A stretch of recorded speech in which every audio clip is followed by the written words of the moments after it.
Siap-siapnya. Bismillahirrahmanirrahim. Assalamualaikum warahmatullahi wabarakatuh. Alhamdulillah bisa bertemu kembali dalam bincang-bincang pagi. Pada hari ini kita akan ngobrol dengan alumni Al-Azhar University yang beberapa minggu yang lalu setelah menyelesaikan kuliahnya selama kurang lebih 4 tahun ya gitu. Di pagi hari ini menjadikan satu sumber informasi bagi para siswa yang berminat untuk kuliah di Al-Azhar University ya. Kita akan bincang-bincang tentang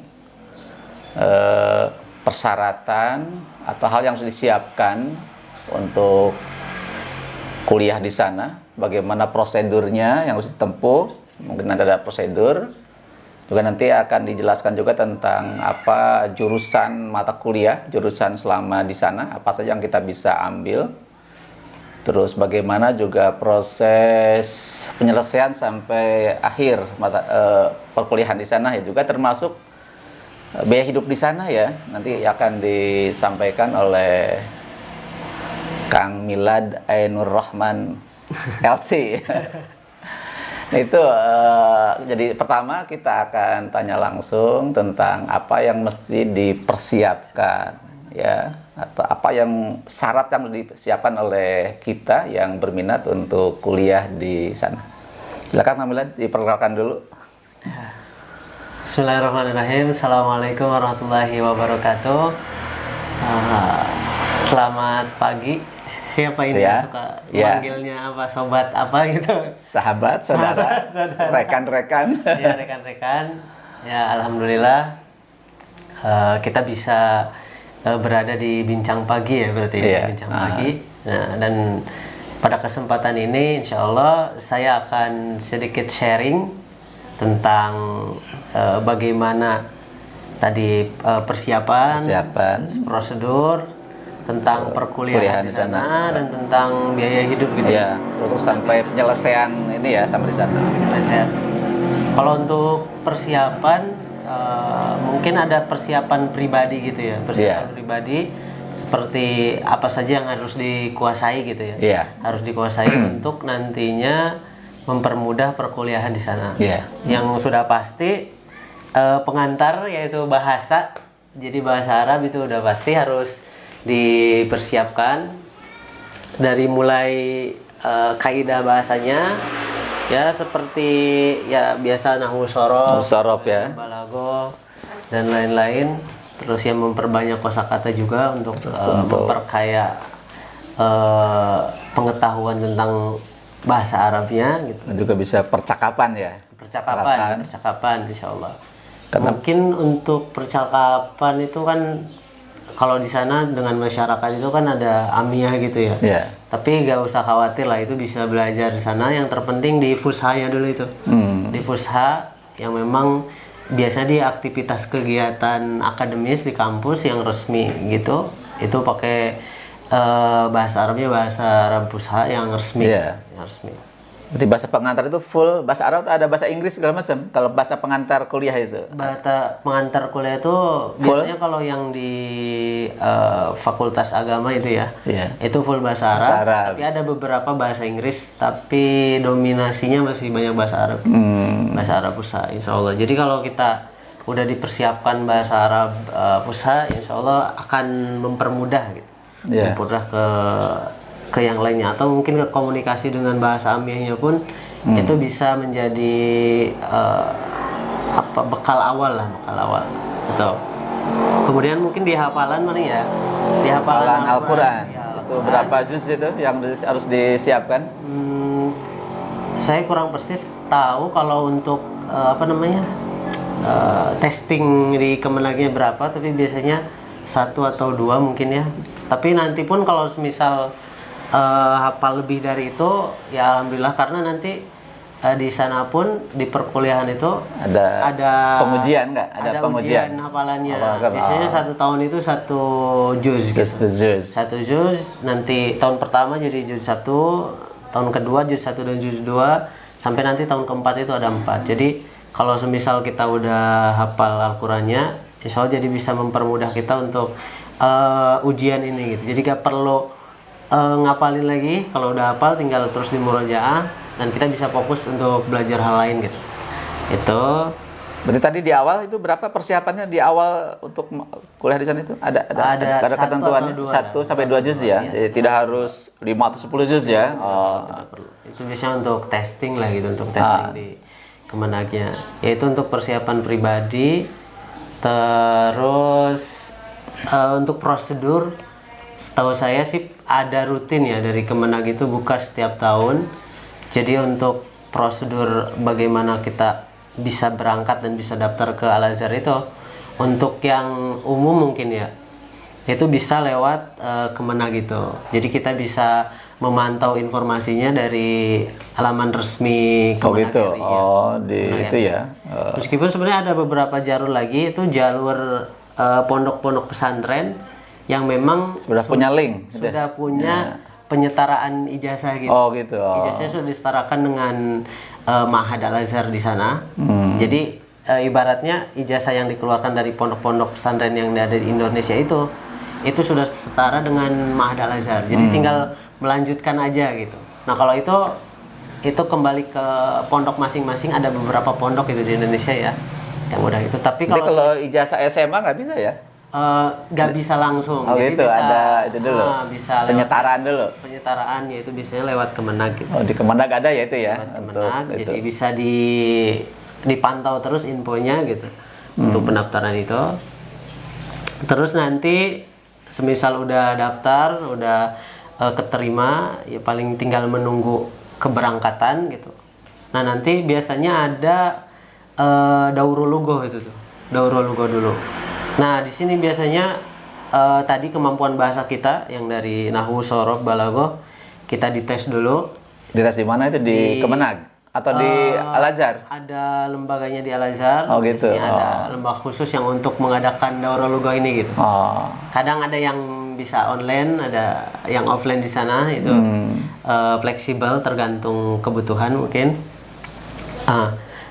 Nah, karena itu menjadi tahap wajib, jadi setiap pendatang khususnya yang dari Indonesia itu pasti mengambil daurah lugah dulu. Masalah lama atau enggaknya itu tergantung hasil tes kita itu. Iya. Jadi nanti dari hasil tes itu kita ada kelasnya gitu. Dari hasil yang sudah dilakukan ujiannya gitu.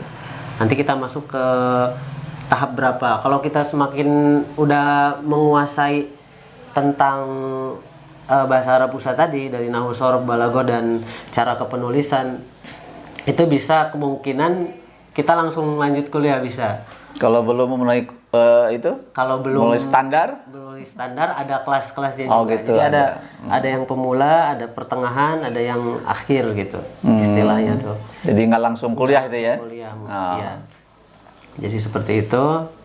Terus masalah perkuliahan, ya memang mayoritas masyarakat Indonesia yang ke sana itu ya mengambilnya jurusan fakultas-fakultas keagamaan gitu ya.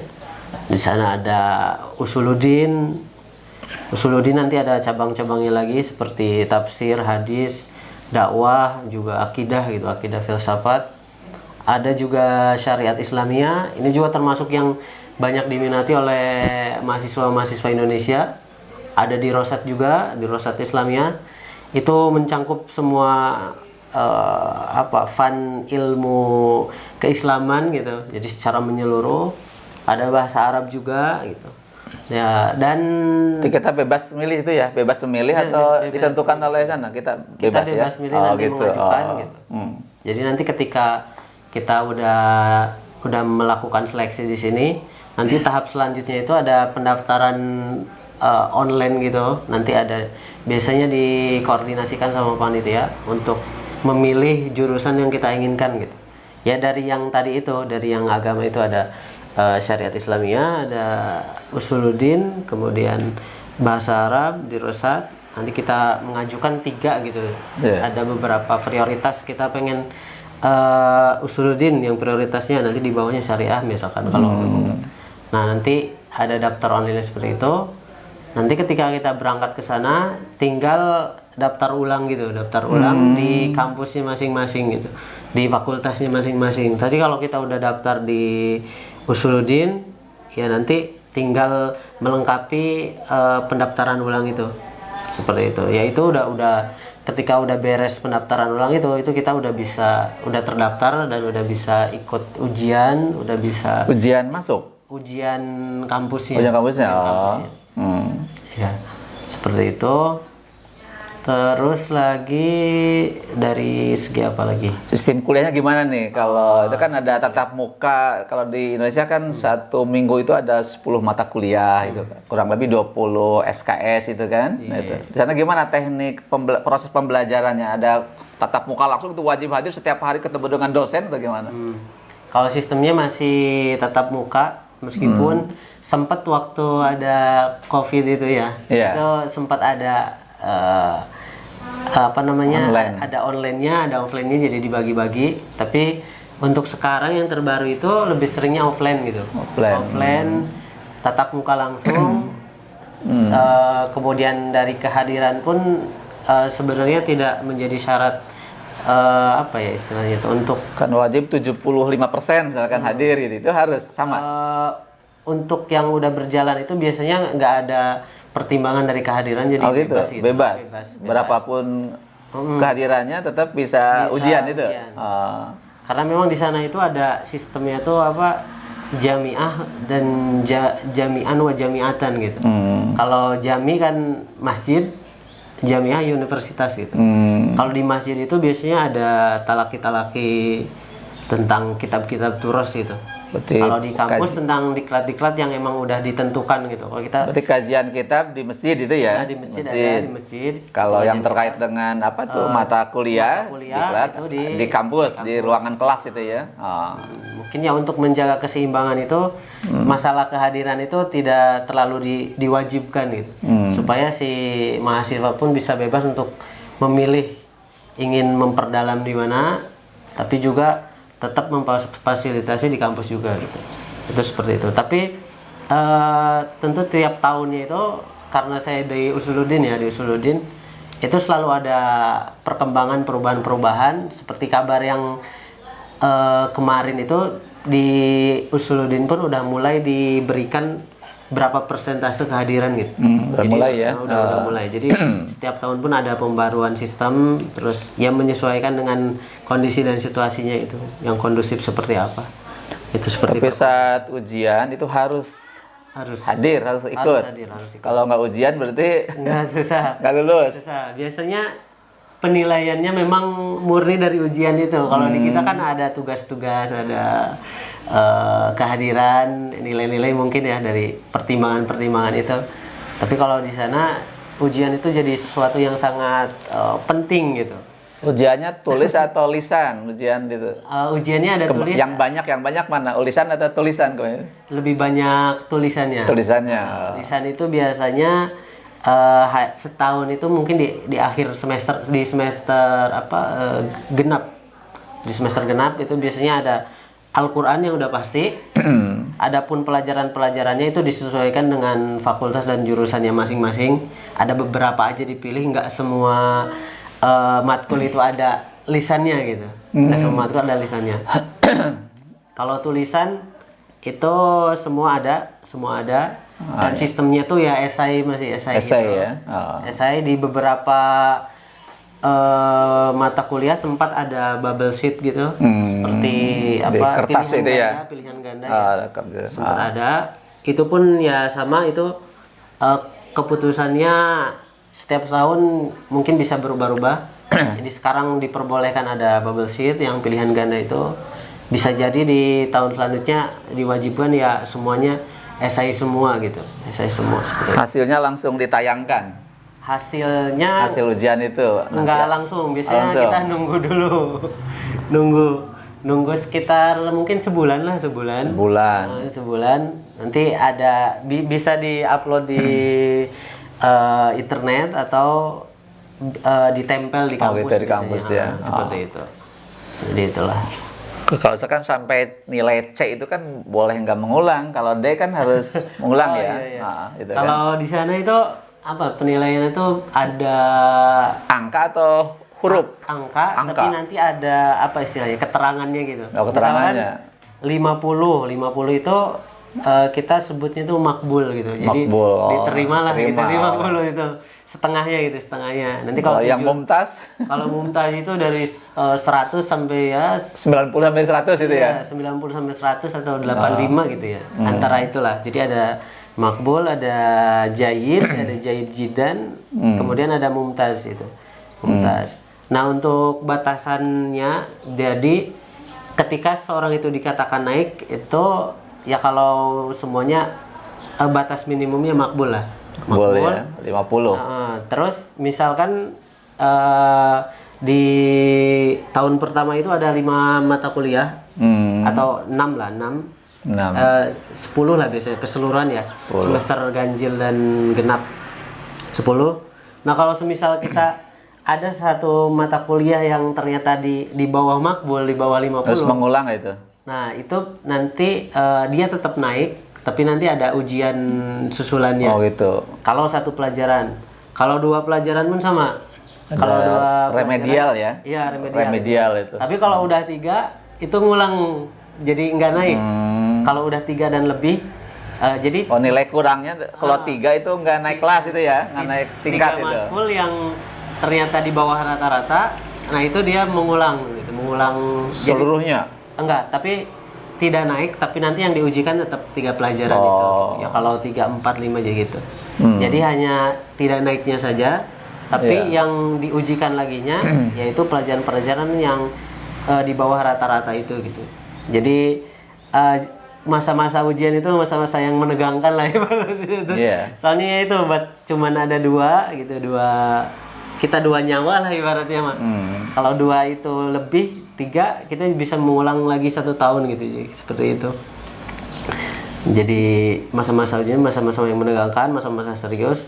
Jadi cukup terasa juga sebenarnya apa ya vibes belajar ketika ujian itu ya orang-orang di masjid juga. Berarti yang di masjid yang uji orang yang di masjid itu ya, ngasih materi di masjid ya. Kalau di masjid itu diuji nggak yang kajian kitab di masjid itu? Diuji nggak oleh kalau yang pematerinya? umum dan bebas itu nggak ada. Nggak diuji. Tapi ada beberapa yang kita masuk program. Jadi ada yang bebas secara umum terbuka, ini kita apa misalkan ya kita boleh hadir boleh tidak, itu tergantung kebutuhan kita. Tapi ada juga biasanya program yang emang disediakan yang ada pendaftarannya. Nah biasanya kalau yang ada pendaftarannya gitu paling tidak ada ujiannya lah gitu, ujiannya. Ada ujian ya. Dan beda oleh pengurusnya tersendiri gitu. Kalau yang di kelas pasti itu wajib Yang di ikut kelas ya, pasti itu. karena menentukan kenaikan tingkat itu. Kenaikan tingkat. Sekarang ini untuk penyelesaian akhir studinya gimana ini? Syaratnya apa saja? Apakah seluruh mata kalau sudah selesai semua ditempuh dengan nilainya minimal tadi makbul? Juga yang kedua, apakah tadi untuk tahfiz itu apakah harus juga jadi syarat untuk kelulusan akhir itu gimana? Iya, iya. Jadi sudah pasti dari setiap mata kuliah itu harus di atas rata-rata semua atau paling tidak makbul gitu, makbul diterima.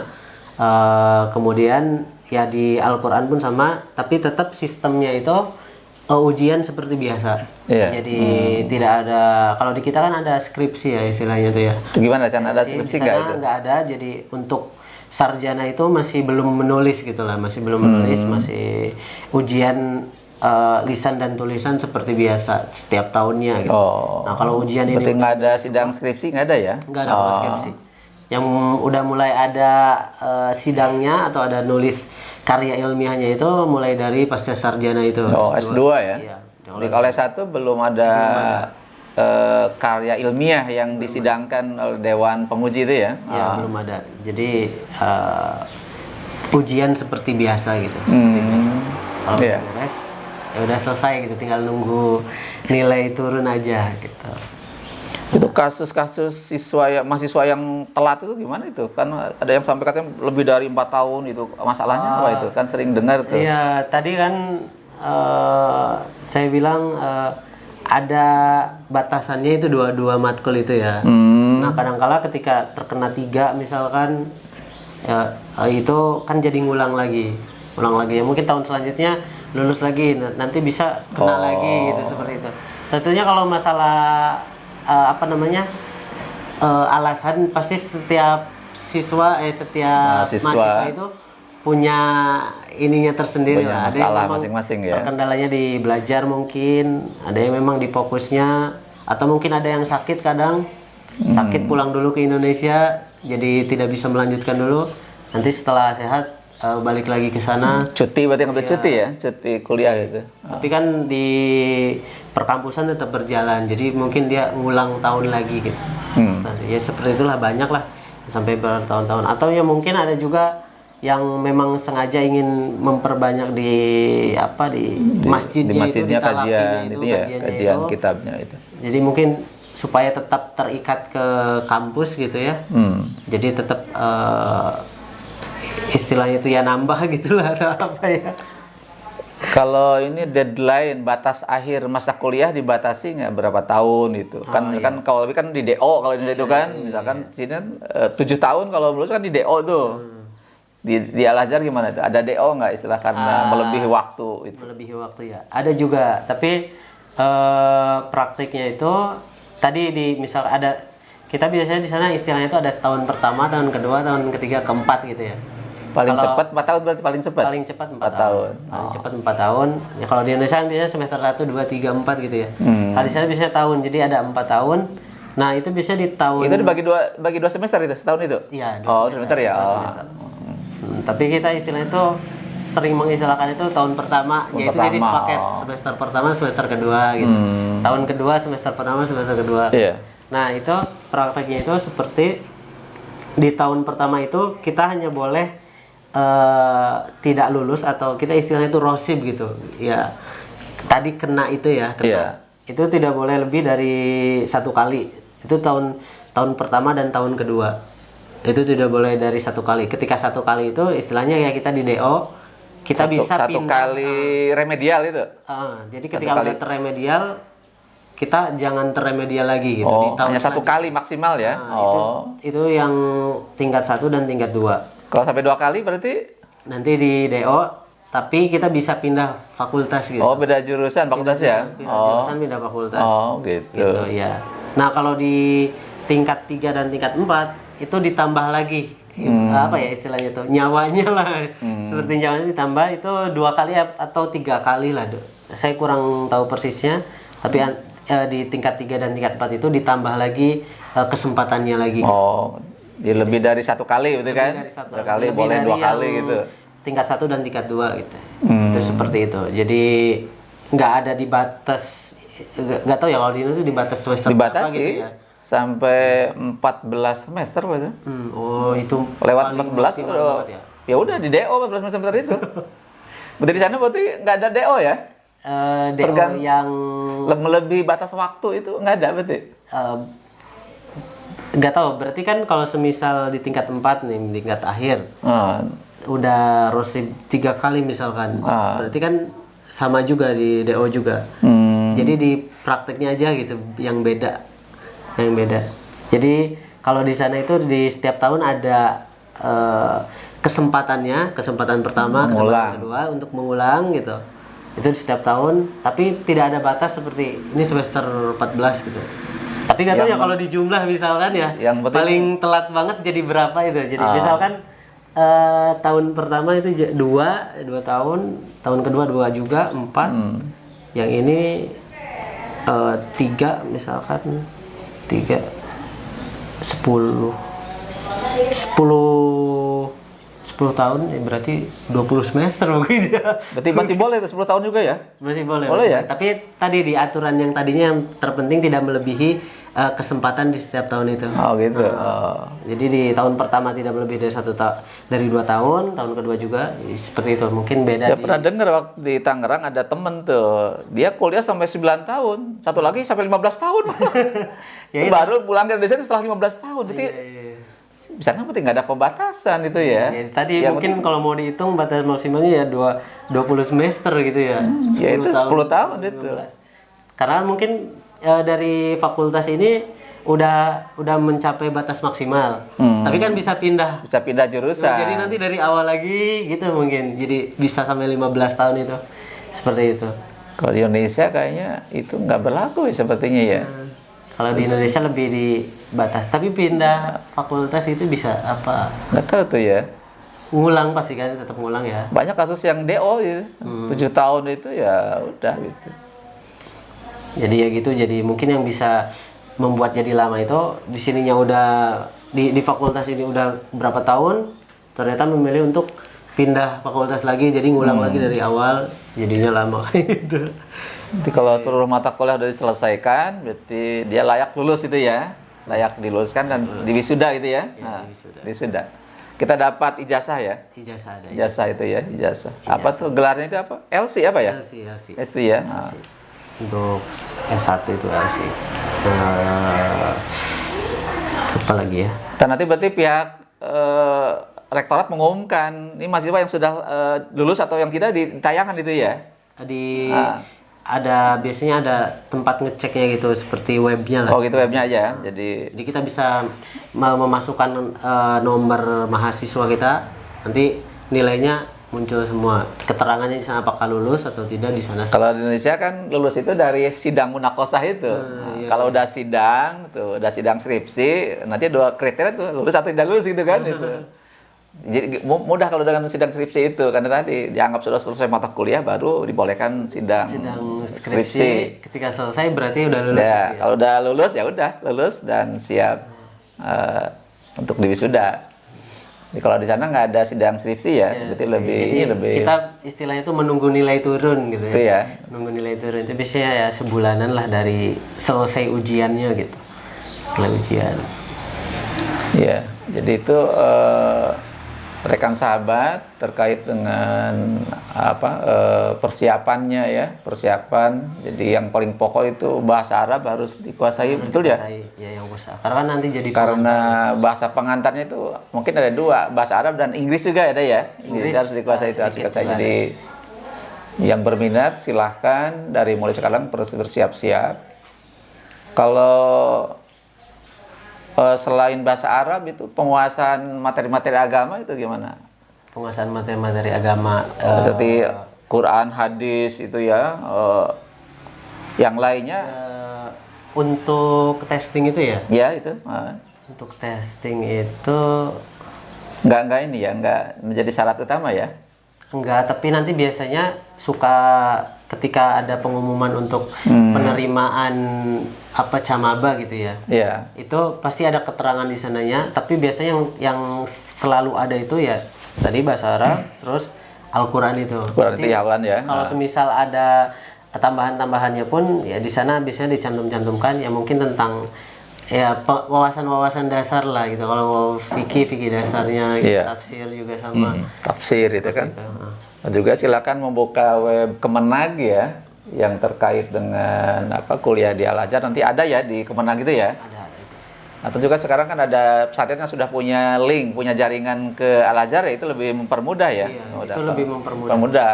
Nah, kita hanya siap-siap aja dokumen yang mesti disiapkan.